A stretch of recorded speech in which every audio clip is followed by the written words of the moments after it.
စင်လာလေးတွေဆွဲလန်းလေးတွေတချို့မထင်မှတ်ပဲနဲ့ရှိတတ်တယ်တော့အဲ့လိုက်နော်ကျွန်တော်တကယ်လို့များရှိခဲ့ဖယ်လိုက်များမကြိုက်ဒါတွေနဲ့ရောပြီးဖျားကောင်းကြီးမပေးချင်ဖျားကခမည်းကိုခေါ်တာငါအတွက်ခေါ်တယ်လေဒီတန် special တန်ရှင်းရှင်းနဲ့တန်ရှင်းရှင်းပေါ်မှာကောင်းကြီးပေးချင်တဲ့ဖျားဖြစ်တယ်ဟာလေလုယာအဲ့ဒီကောင်းကြီးက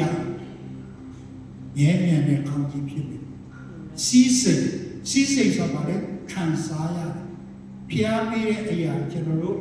လက်တွေ့အတ္တမှာသုံးရတယ်အသုံးပြုရတယ်အကျိုးရှိတယ်အဲ့ဒါပြောတာစီးစိတ်အဲ့ဒါပြီးတော့ဇာတိနဲ့ထွက်လာတတ်တယ်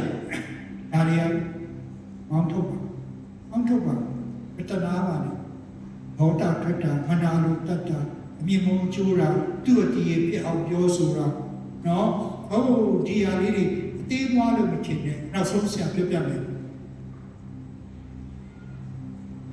တရားဟောရချမ်းခန်းကြီး30ပြီဟောရှိဖျားပြောတယ်ဂတိတော်နဲ့ပြည်ခန္ဓာပြည်ကိုရောက်တဲ့အခါမှာအဲ့ဒီမှာရှိတဲ့လူတွေအားလုံးကိုတဲ့လုံးဝနော်တရားမြတ်မကြံအကုန်အစင်မောင်းထုတ်